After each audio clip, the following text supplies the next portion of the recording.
The call came at 11:47 p.m. on a Tuesday that would shatter everything I believed about justice. I was in my home office in Greenwich, reviewing quarterly reports for Cortland & Associates, my financial consulting firm that I'd built from nothing after my divorce 8 years ago. Each client I'd won, each million I'd earned, was proof that I didn't need Vaughn Sinclair's last name or his medical connections to succeed. At 57, with $18 million in assets and a reputation that opened doors across 3 states, I thought I'd seen every kind of crisis the world could throw at a woman like me. I was wrong. My phone lit up with an unknown Connecticut number. I almost didn't answer.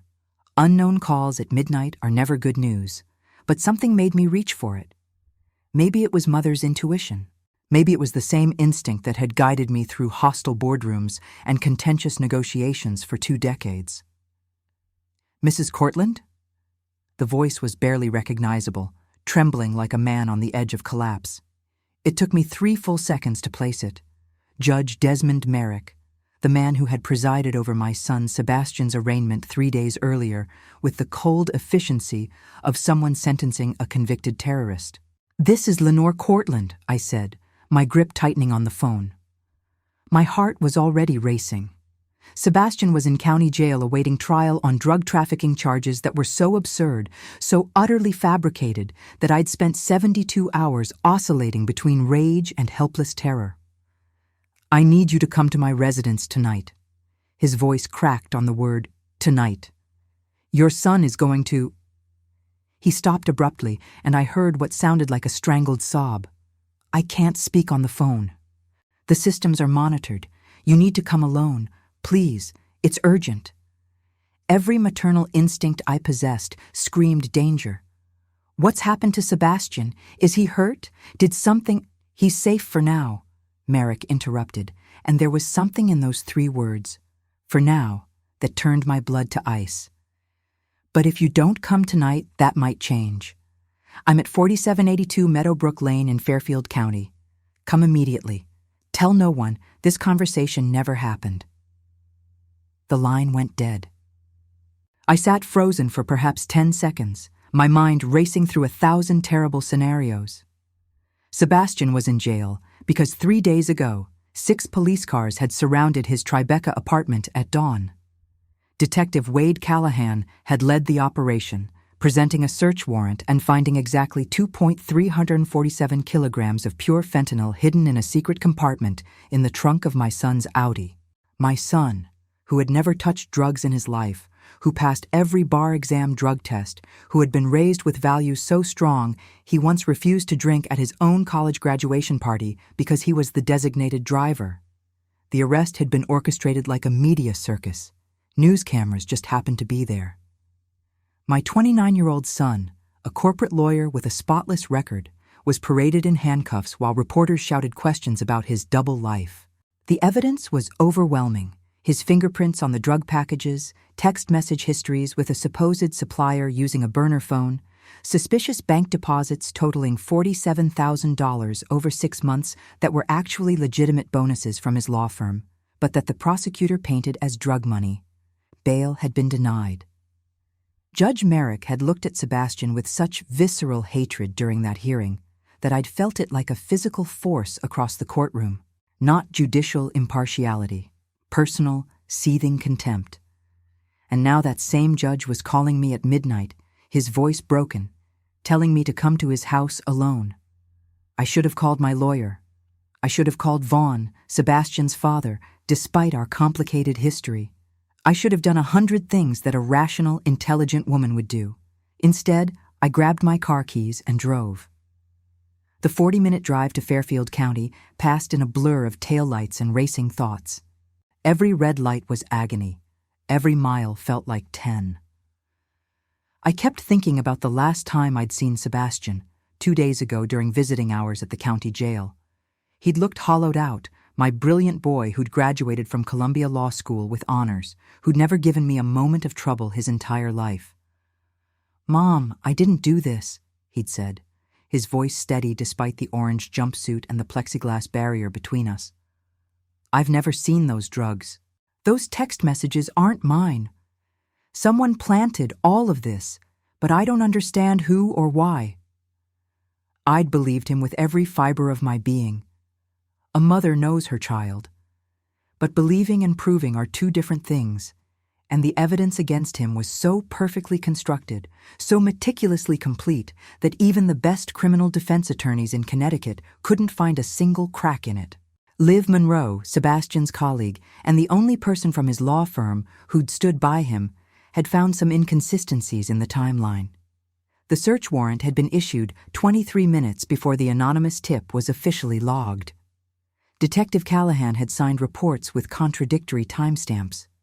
But when we'd presented this at the preliminary hearing, Judge Merrick had dismissed it as irrelevant administrative errors, without even looking at the documentation. The GPS directed me through increasingly affluent neighborhoods until I reached Meadowbrook Lane, a street where houses weren't houses but estates, where old money whispered behind iron gates and manicured hedges. Number 4782 was a Georgian mansion set back from the road, its windows mostly dark except for a single light burning in what looked like a ground-floor study. I parked in the circular driveway and sat for a moment, my hands still gripping the steering wheel. This could be a trap. This could be anything. But it could also be the only chance to save my son, and for Sebastian, I would walk into hell itself without hesitation. The front door opened before I could knock. Judge Desmond Merrick stood there, and I barely recognized him. The imposing figure who'd presided over Sebastian's arraignment with such rigid authority was gone. This man looked 10 years older than he had 3 days ago. His eyes were bloodshot and swollen, his usually immaculate hair disheveled, his dress shirt wrinkled and partially untucked. He'd been crying, recently and extensively. "Come in," he said hoarsely, glancing past me into the darkness, as if checking whether I'd been followed. "Quickly." He led me through a marble foyer and down a hallway lined with family photographs that I tried not to look at too closely. The house was eerily silent. No sounds of family life, no television murmuring in distant rooms, just oppressive quiet that felt like grief had soaked into the walls themselves. His study was oak-paneled and book-lined, the kind of room designed to impress visiting attorneys and remind them of judicial gravitas. He closed the door behind us and locked it with hands that trembled so badly I heard the key rattle against the lock. "Sit down," he said, gesturing to a leather chair across from his massive mahogany desk. I remained standing. Whatever was about to happen, I wanted to face it on my feet. Merrick didn't argue. He moved to his desk and picked up a small digital voice recorder, the kind lawyers use for dictation. His hand shook as he held it. "What I'm about to play for you," he said, his voice barely above a whisper, "will destroy me. It should destroy me. But I need you to hear it because your son's life depends on what you do after you hear it." My heart was pounding so hard I could feel it in my throat. "What is this?" "This is a recording of a conversation I had 8 months ago with Detective Wade Callahan." He set the recorder on the desk between us. "I've made copies. They're in safe locations. If anything happens to me, they go to the FBI, the State Attorney General, and every major news outlet in the country. But I'm giving you the original because you deserve to be the one who decides what happens next." He pressed play. The sound quality was clear. Too clear. This wasn't a hidden recording made secretly. This was both parties knowing they were being recorded, creating documentation of conspiracy. Wade Callahan's voice came through first, casual and businesslike. "Judge, I've identified the Pharmacon attorney. Sebastian Cortland, 29, lives alone in Tribeca, predictable routine. I can plant 2 kilos, make it look like distribution-level trafficking. With that amount, bail denial in your courtroom is guaranteed." I felt the room tilt.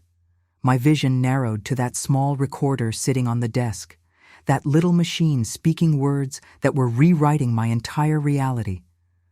Merrick's voice responded, and it was a voice I'd never heard before. Cold, calculated, utterly devoid of the judicial temperament he projected in court. "I don't want him dead. I want him to live what my daughter lived: despair, helplessness, slow destruction. I want his mother to feel what Serena and I felt when we watched Lily die. Lily. The name hit me like a physical blow. I'd done research on Merrick after that preliminary hearing, after I'd seen the way he looked at Sebastian. 3 years ago, his 16-year-old daughter had died by suicide. She'd been taking an antidepressant called Lexaphren when she hanged herself 7 weeks into treatment. Lexaphren was manufactured by Pharmakon Industries, the same company Sebastian had been defending in a class action lawsuit about undisclosed suicide risks in adolescents. The recording continued for 17 minutes. 17 minutes of meticulous planning.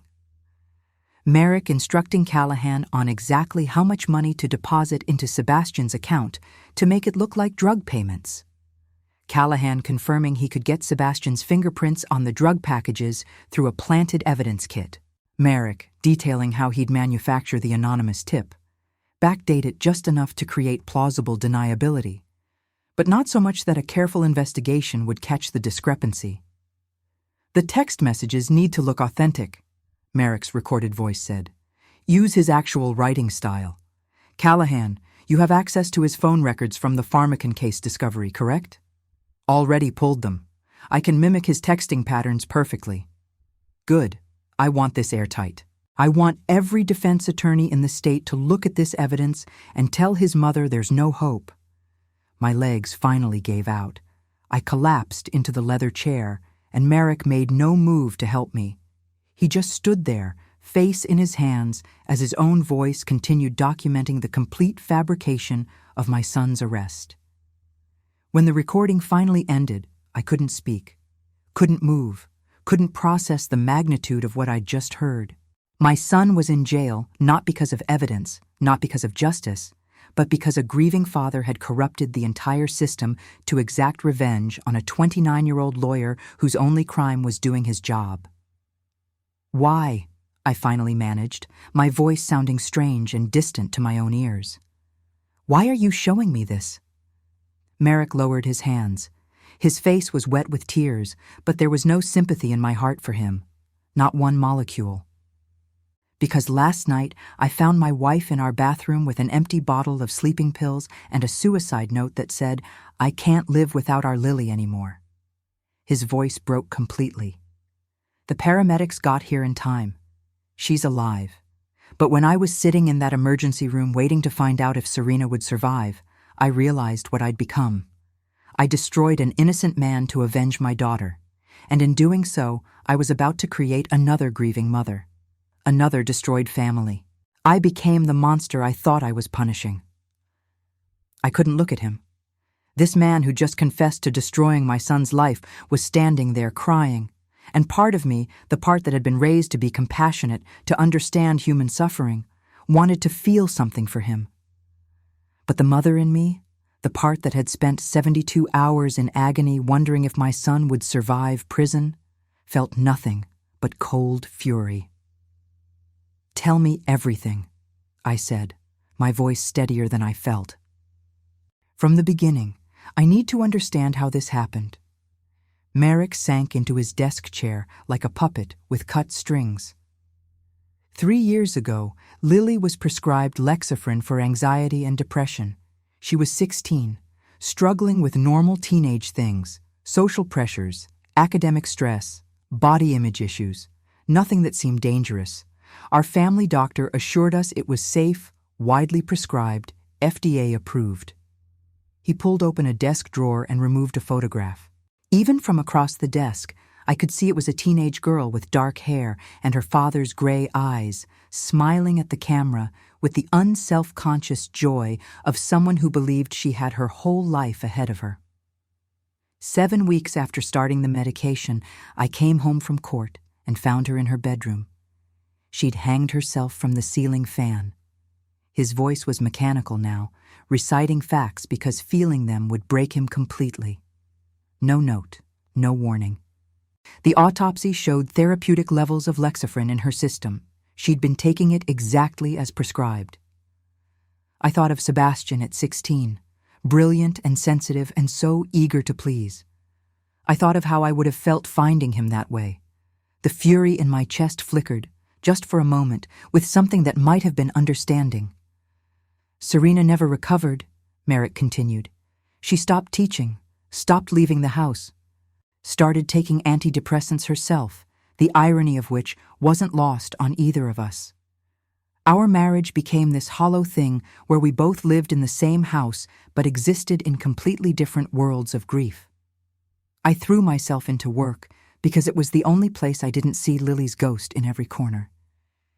And then you found out about Pharmacon, I said quietly. 6 months after Lily died, the first lawsuit was filed. A mother in Oregon whose 14-year-old son killed himself after 5 weeks on Lexapro. Then another case, and another. It turned out Pharmacon had known for years that Lexapro caused suicidal ideation in adolescents. Their own internal studies showed it clearly, but they buried the data because Lexapro was bringing in $800 million annually. They chose profit over children's lives. He looked at me with those red-rimmed eyes.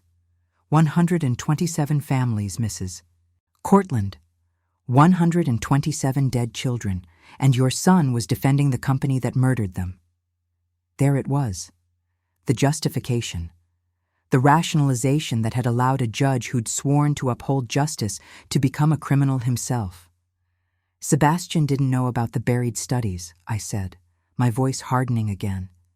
He was a junior associate assigned to the case by senior partners. He came to me 6 weeks ago, troubled, saying he wanted off the Pharmacon case because something felt wrong about the company's internal documents. He tried to get reassigned, and his supervising partner threatened to derail his entire career if he abandoned a major client. Merrick flinched as if I'd struck him. I didn't know that. You didn't want to know.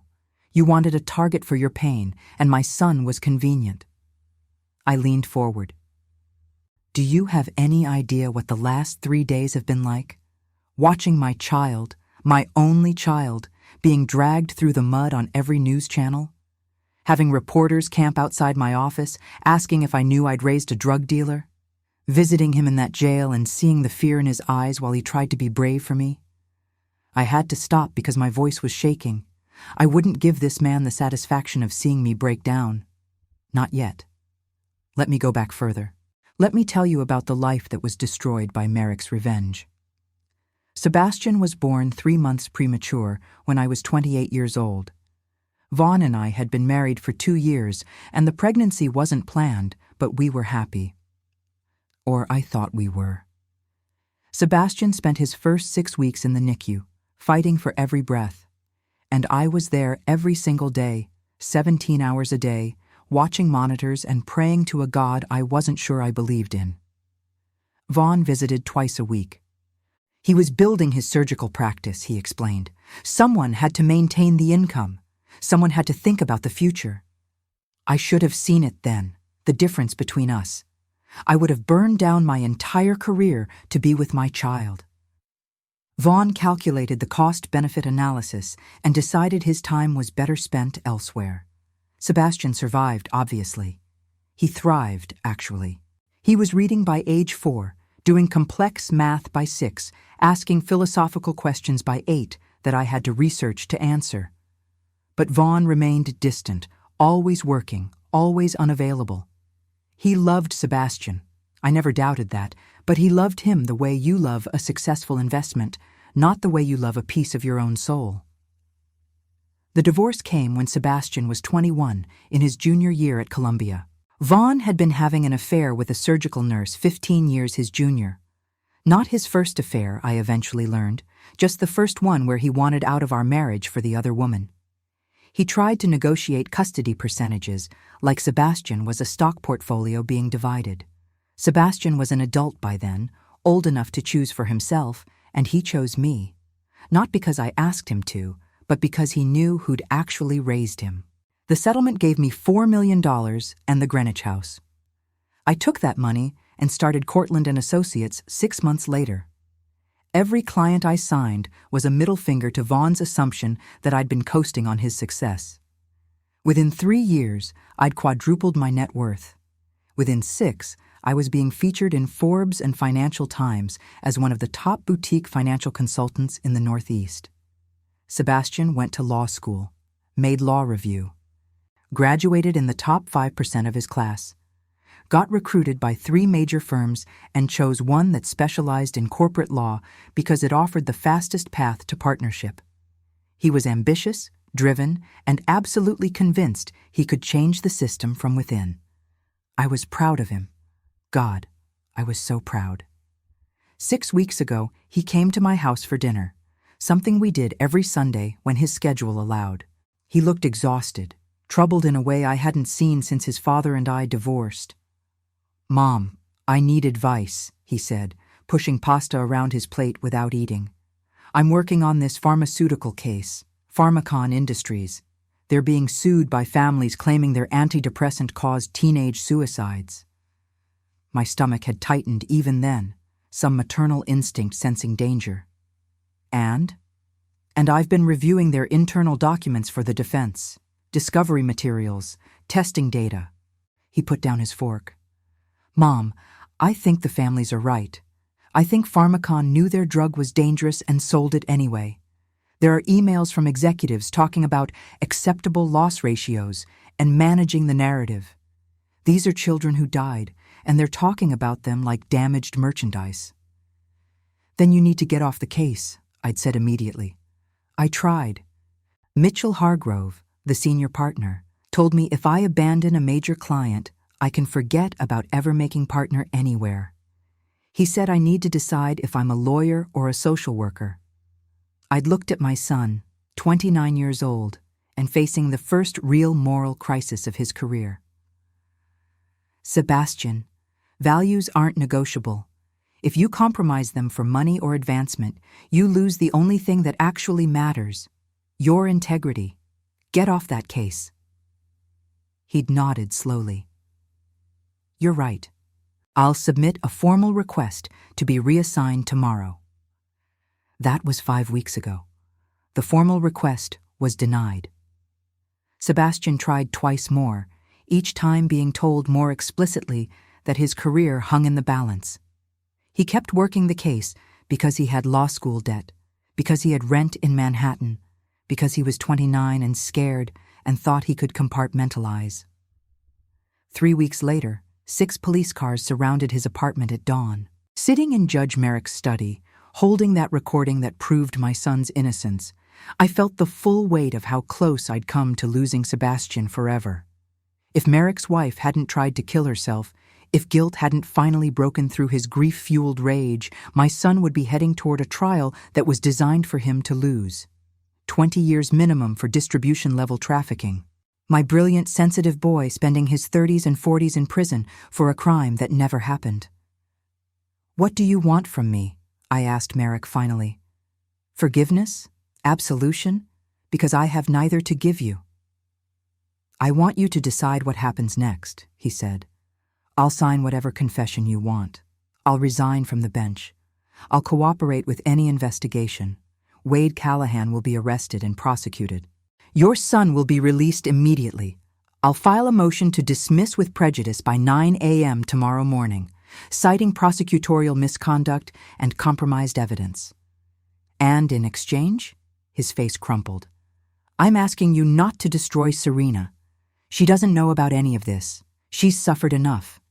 If this becomes public, she'll be the judge's wife who was married to a monster. She'll lose what little dignity she has left. I'm begging you to let her maintain the fiction that I resigned due to grief, not corruption." I looked at this broken man who'd tried to break my family and felt something I didn't expect. Not forgiveness, but a cold, clear understanding of the choice before me. I could destroy him completely, expose everything, get justice that was public and total. Or I could take the win quietly, get my son back, and let Merrick live with his guilt in private. The question was, which choice would let me sleep at night? I stood up from that leather chair and walked to the window. Outside, Fairfield County spread out in expensive darkness, manicured lawns and sleeping estates where people believed the system worked, where they trusted that judges were impartial and evidence was real. I'd been one of those people 72 hours ago. "I need to think," I said, not turning around. "I need to understand exactly what you're offering and what you're asking." "Take the recording," Merrick said behind me. "It's yours. Do whatever you need to do with it. I just ask that you consider Serena before you make it public. She's in Fairfield Memorial Hospital right now, psychiatric hold, recovering from the suicide attempt. She has nothing to do with what I've done." I turned to face him. "Your wife has everything to do with what you've done. You destroyed my son because you couldn't save your daughter. You corrupted the justice system because your wife was drowning in grief and you couldn't swim out to save her, so you decided to drown someone else's child instead." He flinched, but he didn't argue. Couldn't argue. "I want details," I continued, my voice cold and businesslike, the same tone I used when negotiating contracts worth millions. "How did you identify Sebastian? How did you get Callahan to help you? How much planning went into this?" Merrick sank deeper into his chair. "After Lily died, I became obsessed with the Pharmacon case. I tracked every development, every filing, every attorney involved. The case is being handled by 7 different law firms across the country, but the lead defense team is based in New York. Sebastian's name appeared on a discovery motion 6 months ago. And you decided he'd be your target." "I researched him," Merrick admitted, shame coloring his voice but not stopping his confession. His background, his career, his personal life. He was young, ambitious, working for a mid-tier firm that gave him significant client exposure. He was visible enough to make an example of, but not so connected that his destruction would bring down too much scrutiny. And he was the son of a single mother who'd built her own success, I thought. I thought hurting him would hurt you in a way that would mirror what I felt. The calculation of it turned my stomach.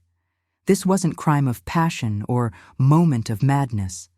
This was premeditated destruction planned over months. "Wade Callahan," I prompted. "I'd done him a favor 2 years ago," Merrick said. "Internal Affairs was investigating him for use of excessive force during an arrest. The suspect ended up with a broken jaw and 3 cracked ribs. Callahan claimed self-defense. The evidence was ambiguous. I could have let the investigation proceed, but I buried it, ruled the force justified in a preliminary hearing, sealed the records. So he owed you. More than that, I had leverage. If I reopened that investigation now, with my authority as a judge, Callahan would lose his badge and probably face criminal charges. He knew that. When I approached him about Sebastian, he resisted at first. But I offered him $50,000 cash, plus the implicit threat of destroying his career if he refused. $50,000. My son's freedom, his reputation, his entire future, purchased for the price of a luxury car. "How did you plant the evidence?" I asked, needing to understand every detail, every step of the conspiracy that had nearly destroyed us. Merrick reached into his desk drawer again and pulled out a file folder. "This is Callahan's operational plan. He kept meticulous records. I think part of him knew this would eventually come out and wanted documentation to protect himself." He slid the folder across the desk. I opened it with hands that had stopped shaking, replaced now by cold, analytical focus. Inside were typed reports, photographs, timeline documents. It read like a military operation. "Callahan tailed Sebastian for 3 weeks, learning his routines," Merrick explained. "Your son went to the same coffee shop every morning, parked in the same garage, took the same route home. Predictable schedule. On September 23rd, Callahan staged a minor car accident in the garage. Just a tap, no real damage. Sebastian got out to exchange insurance information. While they were talking, Callahan's partner lifted Sebastian's car keys using sleight-of-hand techniques they teach in the police academy for drug interdiction operations.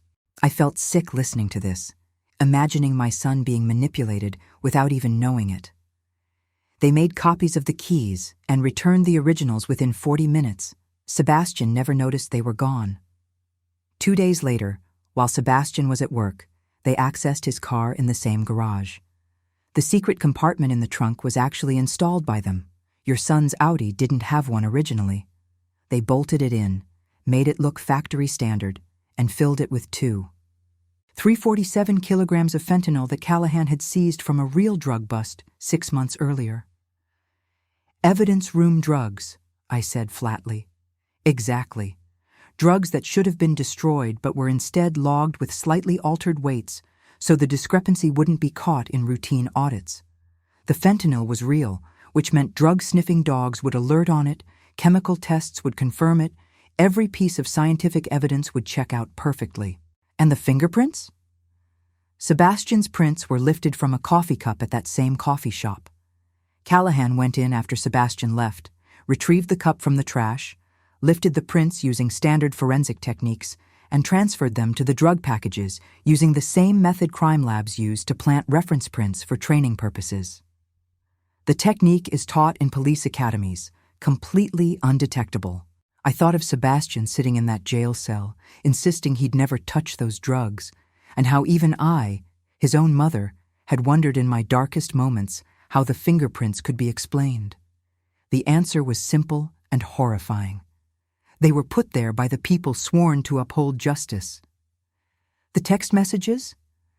Callahan had access to Sebastian's phone records through legitimate discovery in the Pharmacon case.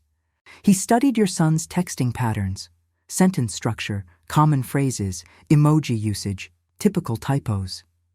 Then he created a fake number, sent a series of messages to Sebastian's phone that never actually delivered to the real device, and logged them into the phone company's database through a contact he has there, another cop who owes him favors. So Sebastian never saw these messages. Never. They exist only in the phone company records that were subpoenaed after the arrest. As far as any investigation could determine, Sebastian and a drug supplier had been texting for months about purchases, delivery schedules, payment amounts. All completely fabricated but technically existent in official telecommunications databases. And the bank deposits? Those were real, Sebastian's actual bonus payments from his law firm. But Callahan timed the arrest to coincide with a bonus cycle. $47,000 deposited over 6 months in amounts of $5,000 to $12,000. In isolation, they're legitimate income. But when presented alongside drugs and text messages, they look like payment for distribution activities. Context is everything in financial forensics. I closed the folder, having heard enough. You built a perfect case. Every piece of evidence backed up every other piece. No wonder even the best defense attorneys couldn't find cracks. There were no cracks. The evidence was real. It just wasn't evidence of what actually happened. I wanted it airtight, Merrick said quietly. I wanted you to feel the helplessness I felt. No amount of money, no lawyers, no connections could save Sebastian because the truth itself had been manufactured. Every door you'd bang on would close in your face. Every expert you'd hire would confirm your son's guilt. I wanted you to watch him be convicted and know you were powerless to stop it. The cruelty of it stunned me, even though I'd already known intellectually what he'd done. Hearing him articulate the deliberate sadism made it real in a new way. Did you think about what this would do to an innocent man? I asked. Not to me, to Sebastian. Did you think about him sitting in that cell, 29 years old, his entire life ahead of him, wondering how the world could be so fundamentally unjust? Merrick's face twisted. I thought about Lily sitting in her bedroom, 16 years old, her entire life ahead of her, alone with thoughts that Pharmacon's drug put in her head. Thoughts that made death seem like the only escape. I thought about how she must have felt tying that rope, and I wanted someone from Pharmacon to feel that same despair. Sebastian wasn't Pharmacon. He was a junior associate doing what his bosses ordered. I know that now, Merrick said, and fresh tears tracked down his face. I know it, and I can't undo it. I can only try to make it right. I thought about the last 3 days, the phone call at dawn from Vaughn telling me Sebastian had been arrested. The drive to the police station where I wasn't allowed to see him. The arraignment, where he stood in orange jumpsuit and ankle chains while reporters photographed him like a zoo animal. The bail hearing, where Merrick denied bond, citing Sebastian as a flight risk with substantial financial resources that came from me, twisted into evidence against my son. I thought about visiting him in jail, the plexiglass barrier between us, the terrible fluorescent lighting that made everyone look sick and guilty. Sebastian trying to stay strong for me, trying to comfort me, when he was the one facing 20 years in prison. Mom, whatever happens, I want you to know I'm proud to be your son, he'd said during that visit, and I'd nearly shattered right there. You taught me to stand up for what's right, even when it costs something. I should have listened to you about Pharmacon. I should have walked away regardless of the consequences. Baby, none of this is your fault, I'd told him through tears I couldn't control. We're going to fight this. We're going to prove your innocence. But I'd seen the doubt in his eyes. The evidence was too perfect, the case too airtight. Even Sebastian was starting to wonder if somehow, impossibly, he'd been drugged or manipulated into doing things he couldn't remember. They're trying to make me doubt my own mind, he'd admitted. The detectives keep saying everyone claims innocence. They keep showing me evidence, my fingerprints, my texts, my bank deposits. They ask how all of it could exist if I'm really innocent. And Mom, I don't know how to answer that. How can all of this evidence exist if I didn't do anything? That was the most insidious part of Merrick's plan. Not just to imprison Sebastian's body, but to imprison his mind, to make him doubt his own reality, his own memories, his own sanity. I'd held the phone receiver so tight, my knuckles went white. You listen to me, Sebastian Vaughn Cortland. You are innocent. I know it with every cell in my body. Someone did this to you, and we will find out who and why. Do not let them make you doubt yourself. Your mind is sound. Your memory is real. Hold on to that. Now, standing in Merrick's study with the recording that proved every word I'd said was true, I felt rage so pure it was almost cleansing. You tried to drive my son insane, I said softly. That's what you did. You didn't just frame him. You tried to make him doubt his own grip on reality. Merrick had no answer for that. What answer could possibly exist? I picked up the recording device and put it in my purse. I'm going to take this. I'm going to take this folder. And I'm going to think very carefully about what happens next. Sebastian will be released tomorrow, Merrick said urgently. I promise you that. By 9 a.m., I'll have filed a motion to dismiss all charges. The prosecutor will be informed that evidence has been compromised, which is technically true. Your son will be free. Free, I repeated bitterly. You think releasing him erases what you've done? He'll be free, but his name has been dragged through every news outlet in the tri-state area. Lawyer arrested for drug trafficking. That headline will follow him forever. Law firms Google potential hires. Clients Google their attorneys. Sebastian's career is destroyed even if he's never convicted. I'll make a public statement, Merrick offered desperately. I'll say new evidence has completely exonerated him. I'll emphasize his innocence. And when reporters ask what new evidence, what will you say? He had no answer for that either. I moved toward the door. I need to leave before I do something we'll both regret. I need to think clearly, and I can't do that in the same room as you. Mrs. Cortland, Merrick stood, reaching out as if to stop me, then thinking better of it. I know I have no right to ask this, but please consider Serena. She's already lost so much. Don't make her lose everything. I turned at the door. Your wife tried to kill herself because living with your grief was unbearable. Maybe if you'd spent the last 3 years helping her heal instead of plotting revenge, she wouldn't be in a psychiatric hospital right now. You didn't just destroy my family, Judge Merrick. You destroyed your own. I walked out of that house, got into my car, and sat in the darkness of his driveway for 10 full minutes before I trusted myself to drive. My hands were shaking again, but not from fear this time. from the weight of the power I now held. I had proof of judicial corruption, proof of police misconduct, proof of conspiracy to manufacture false evidence. I had everything I needed to not just free Sebastian, but to destroy everyone who'd participated in his persecution. The question was, what kind of justice did I want? I drove to the one place I could think clearly, my office. At 1:30 in the morning, the Cortland & Associates building was empty, the security guard barely looking up as I swiped my access card and took the elevator to the 15th floor. My corner office overlooked Greenwich Harbor, and on clear nights like this one, I could see lights from boats anchored offshore, people living their uncomplicated lives while mine had just been turned inside out. I sat at my desk and played the recording again, and again, and again. Each time, I heard new details that made my stomach turn. The casual way Callahan discussed planting evidence, the cold calculation in Merrick's voice as he orchestrated every detail, the complete absence of doubt or hesitation about destroying an innocent man's life. But I also heard something else, the voice of a father so broken by grief that he'd lost all moral compass. A man who'd watched his teenage daughter die and couldn't accept that sometimes tragedy just happens, that sometimes there's no one to punish, no way to balance the scales.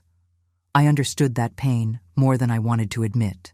When Sebastian was in the NICU fighting for his life, I'd been consumed by rage at the universe. Why my baby? Why us? I'd wanted someone to blame, someone to hold accountable. If Sebastian had died, would I have become someone like Merrick? Would grief have turned me into a monster? I wanted to believe I wouldn't. But sitting there at 3 in the morning, listening to a father's grief twisted into vengeance, I wasn't entirely sure. My phone buzzed. A text from Liv Monroe. Mrs. Cortland, I know it's late, but I found something important about the arrest warrant. Can we talk tomorrow? Liv. The only person from Sebastian's firm who'd stood by him when everyone else scattered like roaches in light. She'd been investigating the timeline inconsistencies on her own time, risking her own career to prove her colleague's innocence. She deserved to know what I'd discovered. I texted back, "Come to my office at 7 a.m. I have something to show you." Then I called Vaughn. He answered on the second ring, voice thick with sleep. "Lenore, what's wrong? Is Sebastian—" "Sebastian is going to be released today," I said. "The charges are being dismissed." Silence. Then, "How? What happened?" "I need you to be at the courthouse at 9 a.m. Don't ask questions yet. Just be there. Sebastian will need both of us." "I'll be there." He paused. "Lenore, what did you do?" "What I had to do," I said, and ended the call. The truth was, I didn't know yet what I'd done or what I was going to do. I had the power to destroy Merrick, to expose the entire conspiracy, to make sure everyone involved paid the maximum price. That's what the wronged mother in me wanted. Scorched earth, total annihilation, justice so complete it would make headlines for months. But I also had the power to let Sebastian come home quietly, to spare Serena Merrick from public humiliation, to let Wade Callahan face consequences without his children seeing their father's corruption splashed across every news outlet. That's what the businesswoman in me considered. Strategic mercy, calculated compassion that would get me what I actually needed without unnecessary collateral damage. Which woman was I? Which woman did I want to be? At 5 a.m., as dawn started bleeding gray light over the harbor, I made a decision. I picked up my phone and called a number I'd hoped I'd never need. Marcus Chen, a criminal defense attorney whose reputation for aggressive litigation was legendary. He'd represented me once during the divorce when Vaughn tried to claim I was an unfit mother. Marcus had eviscerated Vaughn's lawyers so thoroughly that they'd settled within a week. "Lenore Cortland," Marcus answered, somehow sounding completely alert despite the ungodly hour. "I heard about Sebastian. I'm sorry. If you need representation, I need advice, not representation. Can you come to my office immediately? I'm talking within the hour. And Marcus, What I'm about to show you is going to require absolute discretion. I'll be there in 40 minutes. He arrived in 35. I played him the recording without preamble, watching his expression shift from confusion to shock to professional fury. When it ended, he sat back in the chair across from my desk and exhaled slowly. "Jesus Christ," he said quietly. "Do you understand what you have here? This is a federal case. Conspiracy to violate civil rights under color of law, fabrication of evidence, judicial misconduct. You could put Merrick away for 20 years. Callahan, too. And you'd have civil claims worth tens of millions in damages." "I know what I have," I said. "The question is, what I should do with it." Marcus looked at me like I'd grown a second head. "What you should do? Lenore, you should burn them to the ground. Both of them. This is the most clear-cut case of corruption I've seen in 25 years of practice. You have a recording of a judge and a detective planning to frame your son. This isn't ambiguous. This isn't he said, she said. This is slam dunk, career-ending, prison time evidence." "Merrick's wife is in the hospital recovering from a suicide attempt," I said. "She doesn't know about any of this. If I make this public, she becomes the judge's wife married to a criminal. She's already lost her daughter. How much more does she have to lose?" "That's not your responsibility," Marcus said firmly. "Serena Merrick's suffering doesn't erase what her husband did to Sebastian. Your son spent 3 days in jail for a crime that never happened. His name, his reputation, his career, all destroyed because a judge decided to play God. You owe Merrick nothing. You owe his family nothing." "I know," I said. "But do I owe myself the kind of person who destroys a suicidal woman to punish her husband?" Marcus stood and walked to the window, hands in his pockets. "You're thinking about mercy." "I'm thinking about what actually serves justice," I corrected. "Destroying Merrick publicly would feel good for about 5 minutes. But then what? Sebastian's name gets cleared, yes, but now he's forever that lawyer who was framed by the corrupt judge. Every case he works, that follows him. Every courtroom he walks into, people whisper. Is that better than a quiet dismissal?" "You're not thinking clearly," Marcus argued, turning back to face me. "You're traumatized. You've been through hell for 3 days. Don't make permanent decisions based on temporary emotions." But I wasn't being emotional. For the first time since that phone call at midnight, I was thinking with absolute clarity. I understood exactly what I wanted and why. "I want Sebastian free," I said. "I want Callahan held accountable. I want Merrick off the bench. And I want the Pharmacon case to go forward with Sebastian on the right side of it, prosecuting, not defending. I want those 127 families to get justice. That's what I want. The question is, what's the smartest way to get all of it?" Marcus studied me for a long moment. "You're going to negotiate." "I'm going to negotiate," I confirmed. "I'm going to use this recording as leverage to get everything I want without turning Sebastian's exoneration into a media circus. And you're going to help me draft terms that protect my son and destroy the people who hurt him without unnecessary collateral damage." "This is incredibly risky," Marcus warned. "If Merrick reneges, if Callahan tries to wiggle out, then I have the recording and I go nuclear," I finished. "But I think Merrick meant what he said. I think guilt has finally broken through his grief, and I think he'll do anything to protect his wife from knowing what he became." Marcus shook his head, but he was already pulling out his laptop. "You're either the smartest woman I've ever met or the most naive. Let's hope it's the former. Start talking. What exactly do you want?" I looked out at the harbor, at the sun rising over water, and I told him. At 7 a.m., Liv Monroe arrived at my office looking like she hadn't slept in days. Dark circles shadowed her eyes, her usually immaculate professional attire replaced with jeans and a wrinkled blazer, her dark hair pulled back in a hasty ponytail.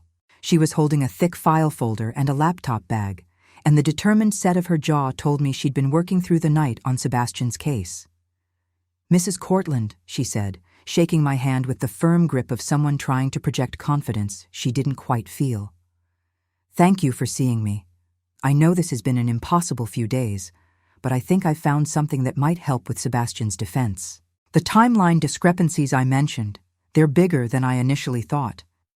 The warrant was issued before the tip was logged, but there's more. The evidence locker sign-out sheets for the drugs have inconsistent signatures and… Liv, I interrupted gently. Sit down. I need to show you something. I played her the recording, watched her face go through the same journey Marcus has had. Confusion, comprehension, horror, rage. When it ended, she sat frozen for a full 30 seconds before she could speak. That son of a bitch, she whispered. That absolute son of a bitch. Sebastian was innocent. We knew he was innocent, but this… Her voice broke. They manufactured everything. Every piece of evidence. Every single thing I've been trying to disprove was a lie from the beginning. I need your help, I said. Not as Sebastian's colleague. As someone who understands the legal system well enough to help me navigate what comes next. She wiped her eyes quickly, professional composure reasserting itself. Anything. What do you need? Sebastian is going to be released today. Judge Merrick is filing a motion to dismiss at 9 a.m. But that's just the beginning. I need to make sure this never happens again, not to Sebastian, not to anyone. And I need to do it in a way that doesn't destroy innocent people in the process. Liv leaned forward. What are you planning? I explained the terms Marcus and I had drafted over the past 2 hours. As I talked, I watched Liv's expression shift from surprise to understanding to something that looked like reluctant admiration. You're not going public with the recording, she said when I finished. Not unless I have to. Merrick resigns, cites personal reasons related to his daughter's death, which is technically true. Callahan gets arrested, but the full extent of the conspiracy stays sealed in plea negotiations. Sebastian's record gets expunged completely with a judicial statement of factual innocence. And Merrick uses whatever credibility he has left to ensure the Pharmacon case gets the attention it deserves. And in exchange, you protect Serena Merrick from knowing her husband is a criminal. Is that wrong? I asked, genuinely wanting her perspective. She's already lost her daughter and tried to end her own life.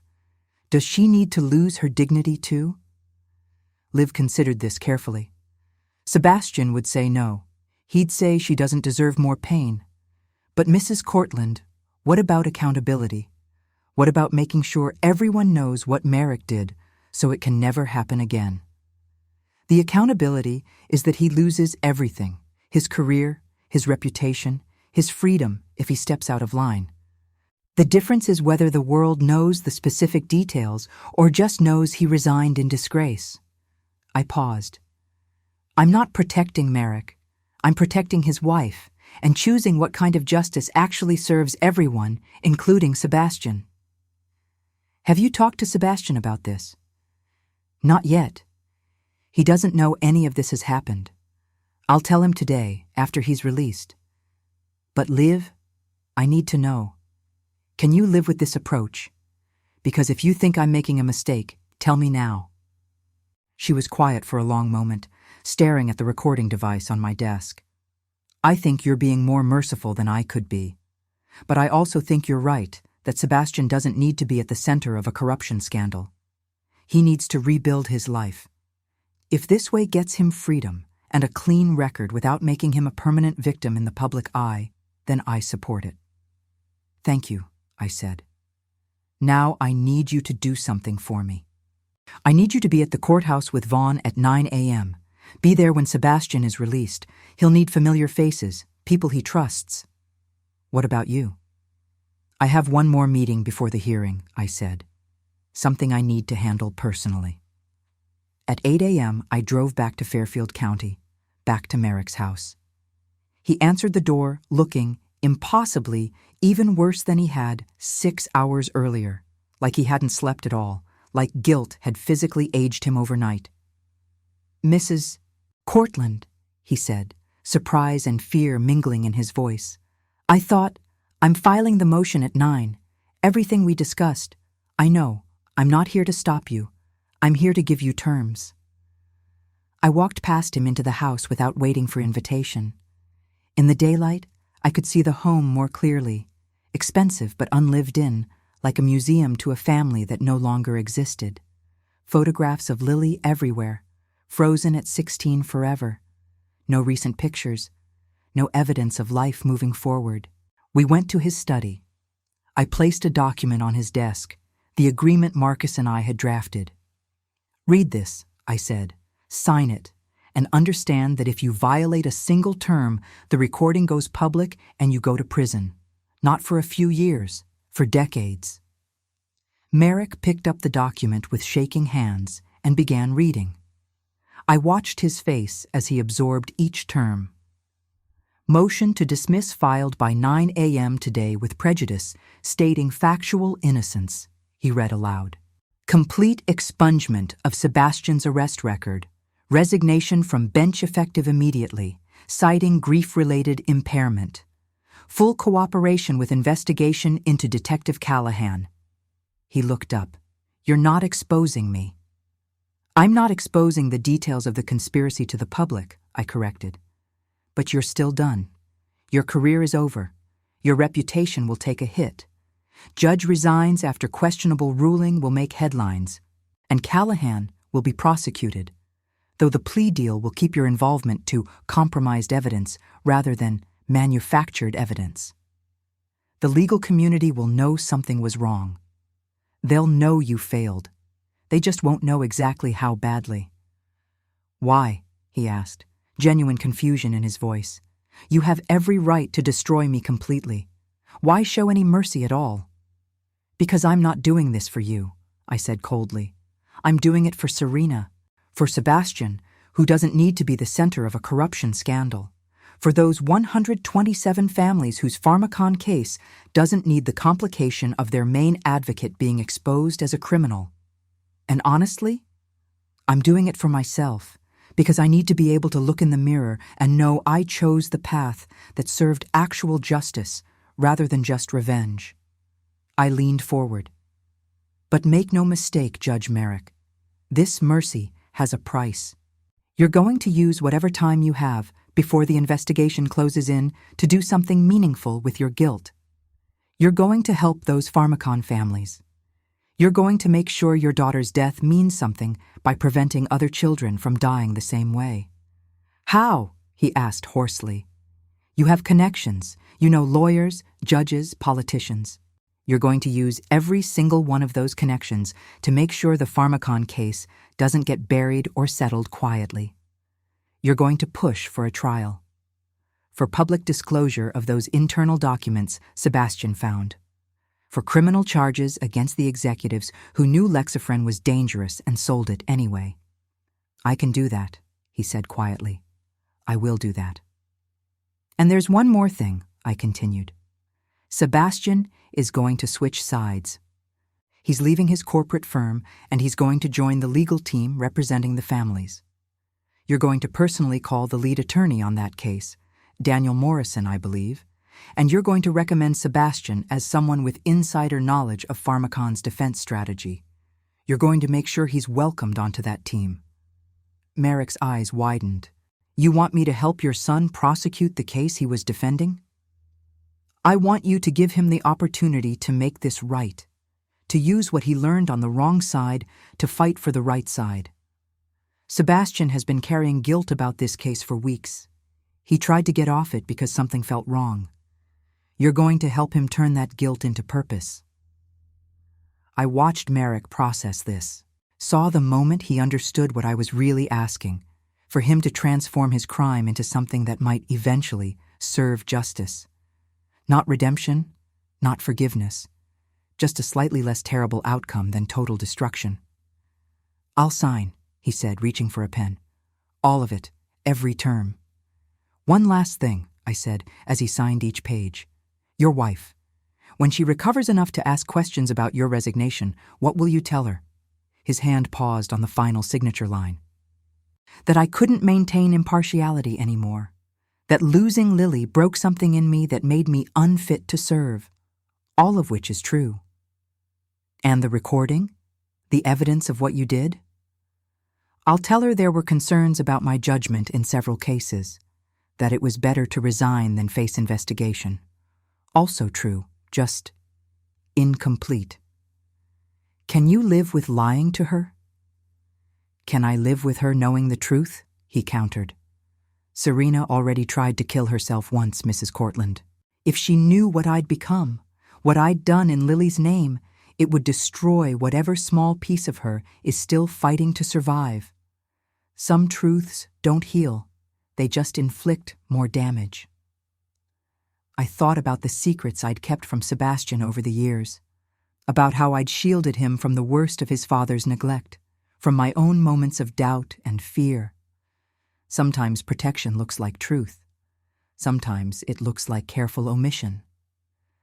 Then we have an agreement, I said. Sign the last page. He did. I took the document, folded it, and put it in my purse next to the recording.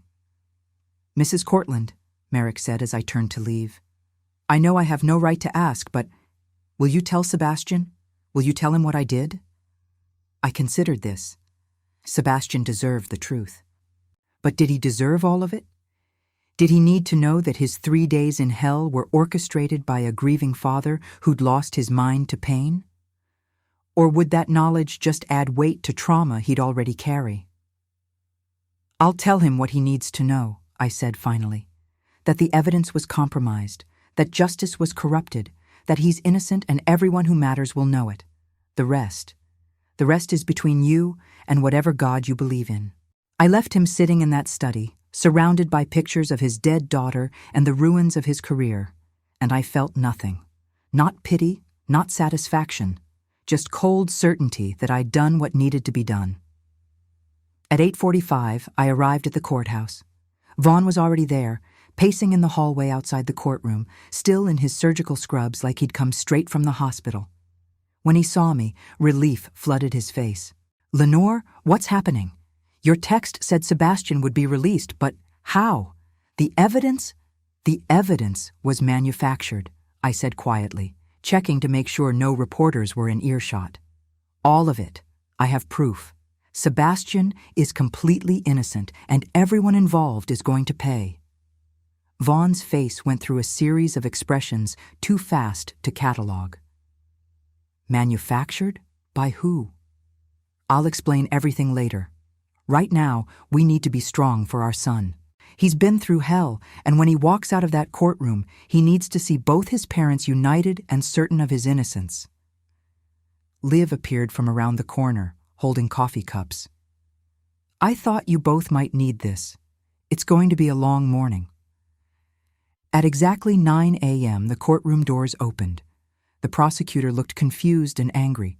Clearly, he'd been informed of the motion to dismiss, but not given full details. Judge Merrick entered from his chambers, and I had to admire his performance. He looked appropriately judicial, appropriately grave, betraying nothing of the broken man I'd left in his study an hour earlier. Case number 2024 CR 6847, State versus Sebastian Cortland, the clerk announced. They brought Sebastian in through the side door, still in orange jumpsuit and chains, and my heart broke all over again, seeing my son like this. But when his eyes found mine and Vaughn's in the gallery, when he saw us standing together for the first time in years, his face transformed. Hope. Desperate, fragile hope. Your Honor, the prosecutor began. I've been informed that the state is moving to dismiss all charges, but I'd like to formally object. Your objection is noted and overruled, Merrick said, his voice flat and emotionless. The court has been made aware of significant irregularities in the evidence collection and chain of custody. After careful review, I am convinced that proceeding with this prosecution would be a miscarriage of justice. The prosecutor's jaw dropped. Your Honor, with all due respect, this is highly irregular. What's irregular, Counselor, is prosecuting an innocent man. Merrick cut him off. All charges against Mr. Cortland are dismissed with prejudice. Furthermore, this court is ordering a full expungement of his arrest record and issuing a judicial finding of factual innocence. Mr. Cortland, please stand. Sebastian stood, chains rattling, confusion and hope warring on his face. Mr. Cortland, on behalf of this court, I apologize for the injustice you've suffered. You are free to go. Bailiff, remove those restraints immediately." As the bailiff unlocked Sebastian's chains, I watched Merrick's face, saw the pain there, the guilt. The knowledge that this small act of justice couldn't balance the scales for what he'd done. But it was a start. Sebastian walked out of that courtroom a free man, but freedom is more complicated than just removing chains. I saw it in the way he moved, careful, uncertain, like someone who'd learned the ground beneath them could open up without warning. Vaughn reached him first, pulling our son into an embrace that was 8 years of distance trying to collapse into a single moment. Then Sebastian turned to me, and I held him the way I'd held him when he was small and scared and the world felt too big. "Mom," he whispered against my shoulder. "I don't understand what happened. What changed? The evidence?" "Not here," I said quietly. "Let's get you home first. Then I'll explain everything." We went to my house in Greenwich, the home where I'd raised Sebastian after the divorce, where he still had a bedroom that I'd kept exactly as he'd left it when he moved to Manhattan. Liv joined us, and the 4 of us sat in my living room while Sebastian showered and changed into clothes that weren't prison-issued. When he emerged 20 minutes later, wearing jeans and a Columbia Law sweatshirt that made him look impossibly young, I told him everything. I played him the recording, watched my son's face as he listened to Judge Merrick and Detective Callahan casually discussing the destruction of his life like they were planning a business transaction. Saw the moment he understood that his 3 days in hell weren't random injustice, but calculated revenge. Saw confusion give way to anger, then anger give way to something deeper, a kind of existential horror at how completely the system had failed. When the recording ended, Sebastian sat in silence for a full minute. Then he looked at me with eyes that seemed older than they'd been 72 hours ago. "Merrick's daughter," he said slowly. "Lily. She died because of Lexaphren, because of Pharmacon, because of the case I was defending." "You didn't kill her," I said firmly. "Pharmacon killed her. You were just a junior associate assigned to a case you tried to get off of." But in his mind, I was part of it. I was the face of the company that murdered his child. Sebastian put his head in his hands. "God, Mom. I understand why he did it. I don't forgive it, but I understand it." That was my son. Even after being framed, arrested, and imprisoned, his first instinct was to understand his persecutor's pain. I'd raised him with empathy, but sometimes I wondered if I'd raised him with too much.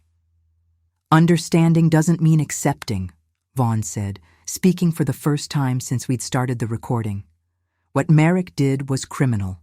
What Callahan did was criminal. They need to face consequences." "They will," I assured him. "Callahan is being arrested today. Merrick has resigned and will face investigation. But Sebastian, I made a choice about how public this becomes, and I need you to be okay with that choice." I explained the agreement, the sealed plea deals, the protection of Serena Merrick, the strategic mercy that would give Sebastian a clean record and a fresh start without making him the center of a corruption scandal that would define the rest of his life. Sebastian listened carefully, then nodded slowly. "You're protecting his wife." "I'm protecting you," I corrected. "But yes, also his wife. She's already lost her daughter and tried to take her own life. She doesn't need to become a headline." "What about justice?" Liv asked, her voice carrying an edge. "What about making sure everyone knows what happened so it can't happen again?" "Justice is Sebastian walking free with his name cleared," I said. "Justice is Merrick losing his career and Callahan going to prison. Justice is making sure the Pharmacon case goes forward and those families get compensation. What you're talking about is vengeance dressed up as transparency." Liv opened her mouth to argue, then closed it. She looked at Sebastian. "What do you think?" "I think my mother just navigated something impossibly complex while I was sitting in a cell," Sebastian said quietly. "I think she made choices I couldn't have made because I was too close to my own pain. and I think I trust her judgment on this." He turned to me.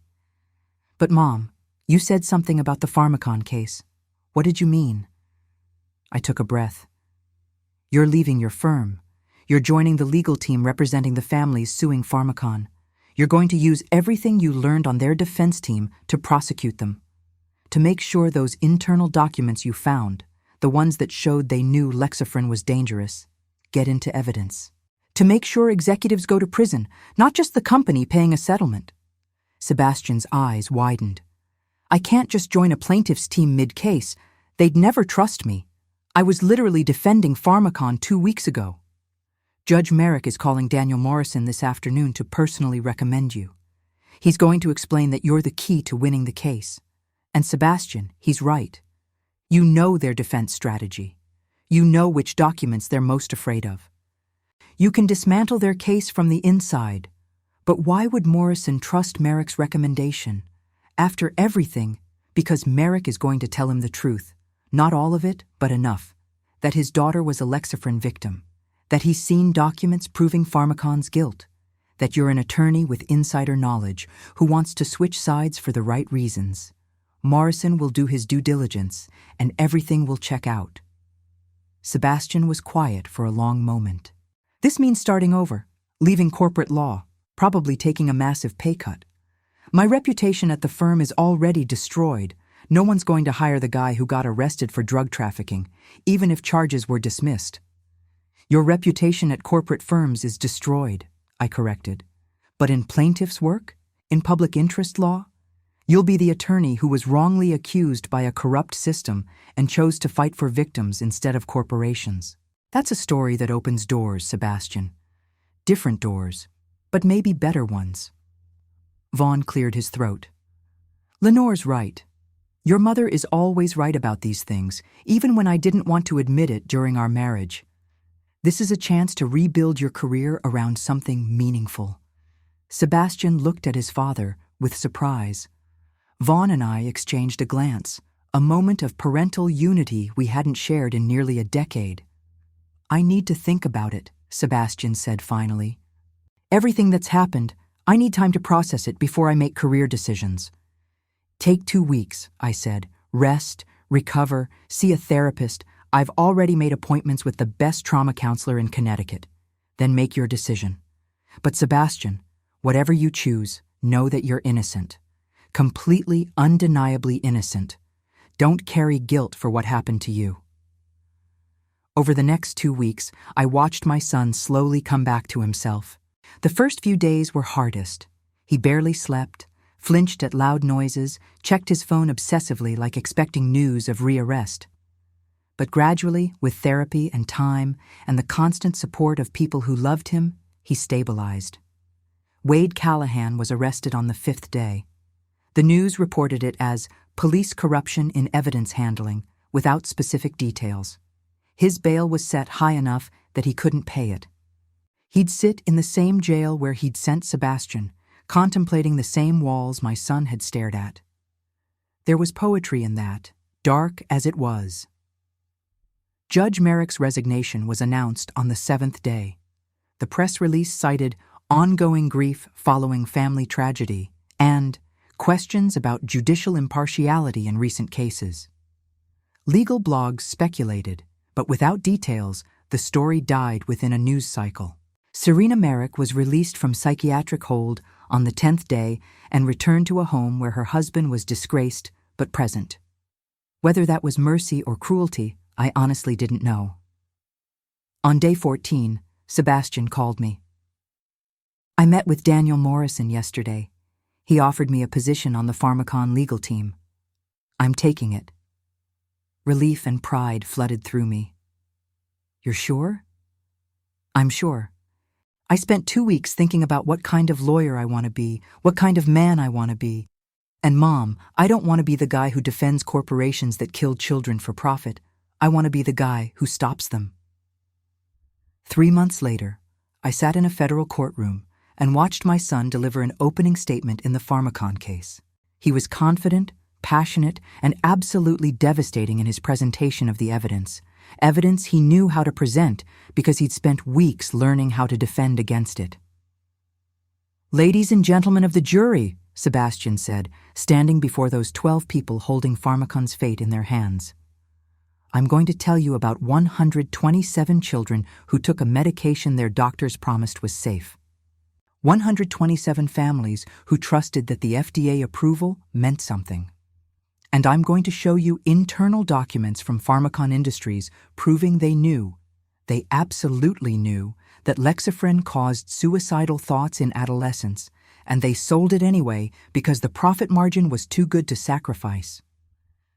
He paused, and I saw him glance toward the gallery where a photograph of Lily Merrick sat among the images of other victims. Desmond Merrick wasn't in the courtroom.